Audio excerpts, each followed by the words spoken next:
নমস্কার বন্ধুরা, আমি সূর্যেন্দু গায়েন ওরফে কলমের বন্ধু। আপনারা শুনছেন আমার ছোট্ট ইউটিউব চ্যানেল মির্চি এসজি।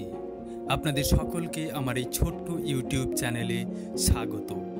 যে সমস্ত শ্রোতা বন্ধুরা এখনও আমার এই ছোট্ট ইউটিউব চ্যানেলটি সাবস্ক্রাইব করেননি, তাদের অনুরোধ করব অবশ্যই সাবস্ক্রাইব করে নেবেন এবং বেল আইকনটি বাজিয়ে রাখবেন, যাতে আমার গল্পের আপডেট আপনার কাছে প্রতিনিয়ত পৌঁছতে থাকে। বন্ধুরা, আমার এই ছোট্ট প্ল্যাটফর্মে আপনারা পাবেন প্রেম, ভালোবাসা, রহস্য, রোমাঞ্চ, রক্তাক্ত, এমনকি ভৌতিক গল্প সম্ভার। তাই সমস্ত শুভানুধ্যায়ী শ্রোতা বন্ধুদের আমার এই ছোট্ট চ্যানেলে স্বাগত।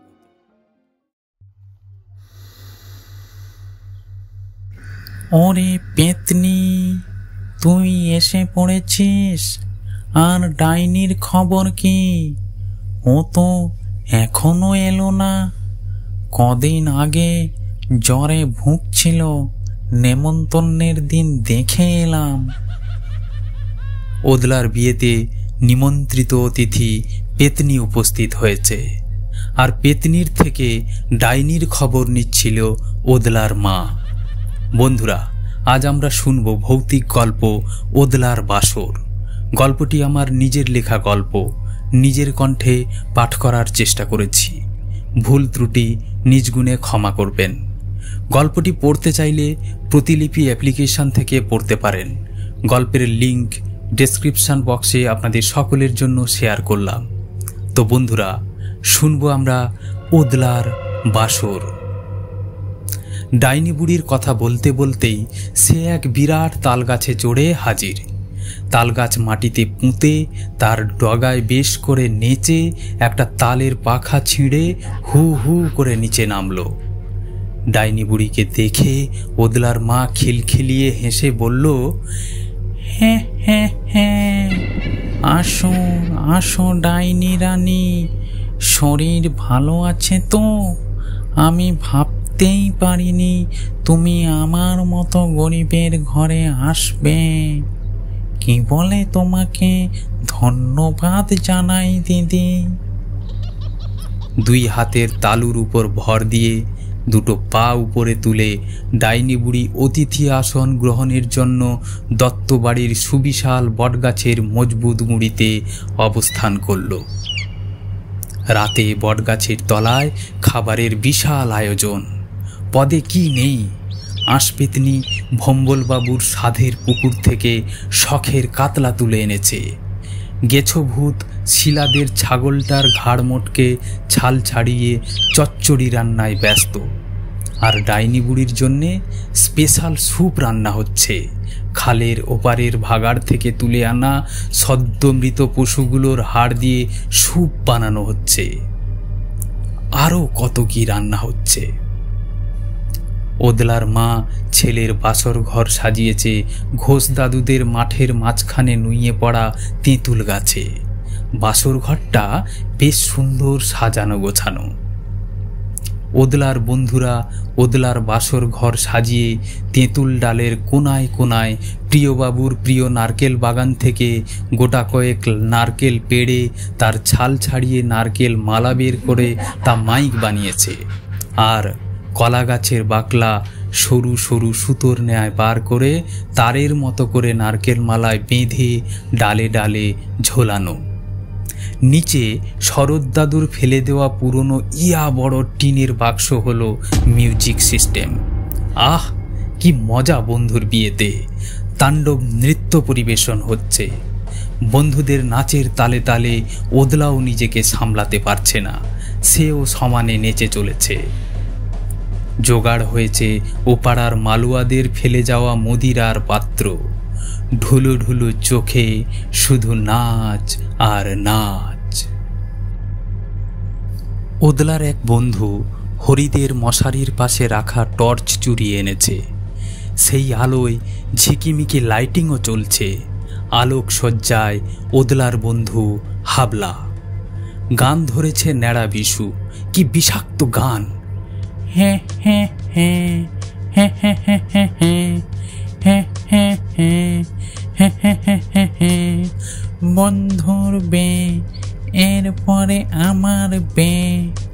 একই গান শুনতে শুনতে মাতাল ভোলুর মগজ বিগড়েছে। সজনে গাছ থেকে লাফ দিয়ে সোজা নিচে এসে ন্যাড়া বিশুর হাত থেকে ড্রামস্টিক কেড়ে নিয়ে বলে, তখন থেকেই একই গান ধরেছিস? তোর ঘটে আর অন্য কোনো গান নেই? শোন আমার গান। বন্ধুর বে কাঁদে ভে ভে, বন্ধুর বে কাঁদে ভে ভে, বন্ধুর বউ ডাকে ঘেউ ঘেউ, বন্ধুর বউ ডাকে ঘেউ ঘেউ। এই গান শুনে ওদলা চোটে লাল। ওদলার বাসর রাতে ওর বন্ধুদের সাথে তুমুল যুদ্ধ বাঁধে। ওদলার বউ ডাকে ঘেউ ঘেউ। সারা এলাকার গাছের ডালাপালা ভেঙে তছনছ করছে ওদলা ও তার বন্ধুরা। বাসর ঘরও বড় বড় অবস্থা। ওদলার বউয়ের কান্না শুনে সেই রাতে প্রলয় সৃষ্টিকারী যুদ্ধ থামে। রাত বেড়ে চলেছে। তখন গভীর রাত, নিচে রান্না হয়েছে, সবাই খেতে বসেছে। এখন এক সমস্যা সৃষ্টি হয়েছে।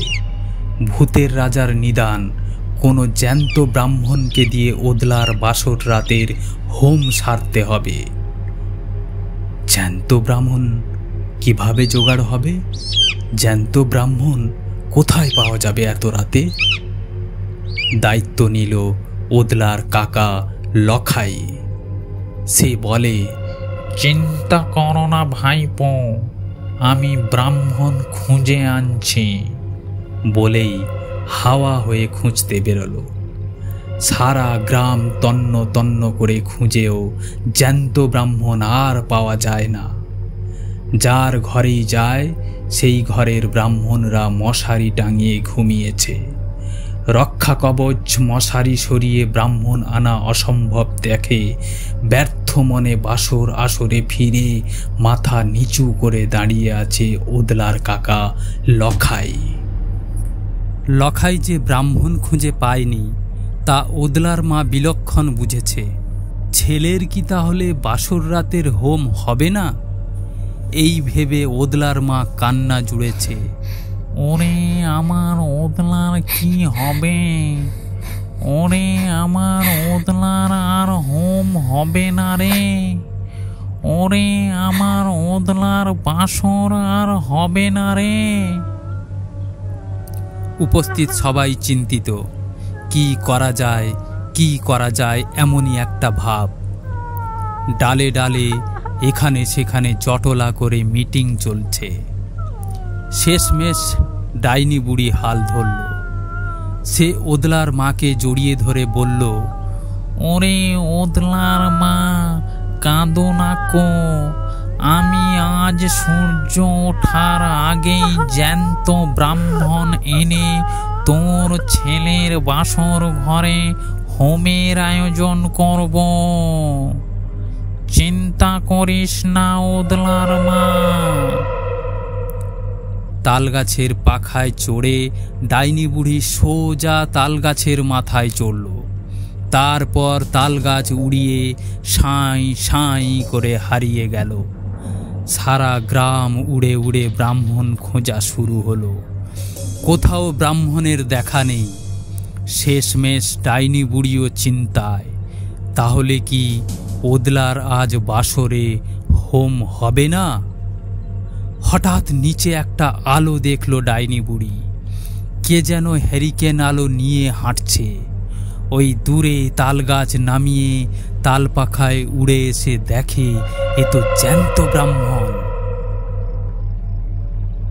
ধপধপে পইতে দেখা যাচ্ছে।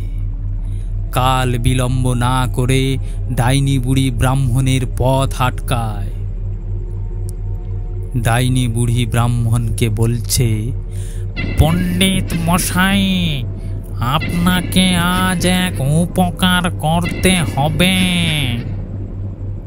সকাল থেকে পণ্ডিত মশাইয়ের পেট খারাপ, তাই বাঁশ বন ভাসিয়ে ফেলেছেন। এক হাতে ঘটি, অন্য হাতে হেরিকেন। ডাইনি বুড়িকে দেখেই পণ্ডিত মশাইয়ের আর বাঁশবন যেতে হলো না। গামছায় পটি হয়ে গেল নিমেষে কয়বার। হাত জোড় করে ডাইনি বুড়িকে পণ্ডিত মশাই বলছে, আমায় রক্ষে দাও ডাইনি রানী, আজ সকাল থেকে আমার পেট মহাশয় বিগড়েছেন, তাই এত নিশি রাতে বাঁশবনে হেরিকেন নিয়ে ছুটছি। তুমি অন্য কোনো ব্রাহ্মণ দেখো, আমায় একবারটি বাঁশবনে যেতে দাও ডাইনি বুড়ি। উত্তেজিত হয়ে ডাইনি বুড়ি ঘাড় মেঁকিয়ে বলে, দুষ্ট ব্রাহ্মণ, যাবি না মানে? তুই আমার ভাইপোর বাসন রাতের হোম না করিস তাহলে তোর ঘাড় মটকে রক্ত চুষে বাঁশবনে ফেলে যাব, আর তুই যদি যাস তাহলে দেখছিস এই সোনার তালগাছ সমেত হোমের শেষে তোর ঘরে ছেড়ে যাব। সোনার তালগাছ তোর হবে, সারা জীবন সুখে থাকবে। পণ্ডিত মশাই আর লোভ সামলাতে পারলেন না। তিনি ডাইনি বুড়িকে পাশ কাটিয়ে বাঁশবনে পেটটা হালকা করে এসে পুকুরে গামছা ভালো করে ধুয়ে ভেজা গামছা পরে ডাইনি বুড়িকে বলে, যদি এই তাল গাছ দেবে তাহলে যেতে রাজি। ডাইনি বুড়িও এক কথায় রাজি। সোনার তাল গাছে চড়ে ডাইনি বুড়ি পণ্ডিত মশাইকে নিমেষে ওদলার বাসরে নিয়ে পৌঁছে গেল। পণ্ডিত মশাইকে দেখে সবাই এক প্রস্ত ডালে ডালে তালে তালে নেচে উঠল। রাত তখন ভোরের পথে। পণ্ডিত মশাই যেমন বিয়ের মন্ত্র জানেন, তেমনি ভূত তাড়ানোর মন্ত্রও জানেন। আসলে খারাপটা আগেই মুখে আসে, তাই ওদলার বাসরে ওদলার মঙ্গলের চেয়ে বেশি বেশি অমঙ্গল মন্ত্র মুখে আসছে। তাই শুনে ওদলা ভয়ে কুঁকড়ে যাচ্ছে। ওদলার মা বুঝতে পারছে পণ্ডিত মশাই ভূত তাড়ানোর মন্ত্র উচ্চারণ করছে, তাই উপস্থিত সকল ভূত পালিয়ে পালিয়ে বেড়াচ্ছে। রাগে গজগজ করতে করতে ওদলার মা পণ্ডিত মশাইয়ের মাথায় জাদুর ছড়ি মারে। ওদলার মা বলে, আমার ছেলের ভালো নাচে তুই তাকে ভয় দেখিয়ে এলাকা ছাড়া করছিস, ঠিক মন্ত্র পড়, না হলে তোর ঘাড় মটকাবো। পণ্ডিত মশাই ভয়ে জুবুথুবু। আসনে বসেই দু চারবার পেট খালি হয়ে গেছে। ততক্ষণে ভোর হয়ে এসেছে। পণ্ডিত মশাই বলে, আমায় একবার কেয়া বনের ধারে যেতে দাও, আমার পেটে মোচড় দিচ্ছে, আমি এক্ষুনি ফিরেই হোমের কাজ শেষ করব, কথা দিলাম। ওদলার মা ওদলার 3 বন্ধুকে পাঠায় পণ্ডিত মশাইয়ের সাথে, যাতে পণ্ডিত মশাই কেয়া বন থেকে পালিয়ে না যায়। পণ্ডিত মশাই কেয়া বনে শান্তিতে বসবেন, অমনি বাঁ দিকে বসা কে যেন ধুতি মুড়ি দিয়ে কট কট করে তাকাচ্ছে। এ ওর দিকে, ও এর দিকে তাকিয়ে চেঁচিয়ে উঠে, ভূত ভূত ভূত বলে চিৎকার করতে করতে দুজনেই ধেই ধেই করে লাফাতে থাকে। এত ভোরে কাদের চিৎকার! চিৎকার শুনে গ্রামের লোক কেয়া বনে ছুটে এসে 2 মানুষের ভৌতিক নৃত্য দেখে হো হো করে হাসতে থাকে। রক্তাভ সূর্যের আলো পূব আকাশে উঁকি দিচ্ছে। পণ্ডিত মশাইয়ের মুখ থেকে গ্রামবাসীরা সব কথা শুনে ঘোষবাবুর ওই প্রকাণ্ড তেঁতুল গাছের গোড়ায় গিয়ে দেখে সেখানে অনেক কিছু পড়ে রয়েছে। দুর্গন্ধে এলাকা ম ম করছে। এখানে ওখানে হাড়গোড় ছড়িয়ে ভূতেরা অদৃশ্য, আর ডাইনি বুড়ি মানুষ রূপে পালিয়েছে। ওদলার বাসর রাতে প্রাপ্তি বলতে ডাইনি বুড়ির রেখে যাওয়া সোনার প্রকাণ্ড তাল গাছ। সেই তালগাছ এখন গ্রামের সম্পত্তি। এমন সম্পদ পেয়ে গ্রামের লোকেরা প্রতি বছর ওই দিনে ওদলার মনোবাঞ্ছা পূরণে বাসর রাত ও হোমের আয়োজন করে। তালগাছটা বর্তমানে সরকার রক্ষণাবেক্ষণ করে। বন্ধুরা, আজকের গল্প ওদলার বাসর আপনাদের কেমন লাগলো নিজ নিজ মতামত দিতে ভুলবেন না। গল্প শুনে যদি আপনাদের ভালো লাগে এবং আপনার প্রিয়জনদের যদি শোনাতে চান তাহলে গল্পের লিংক শেয়ার করতে পারেন। আপনাদের সকলের থেকে লাইক কমেন্ট আশা করছি। সকলে ভালো থাকবেন, সুস্থ থাকবেন এই কামনা করি।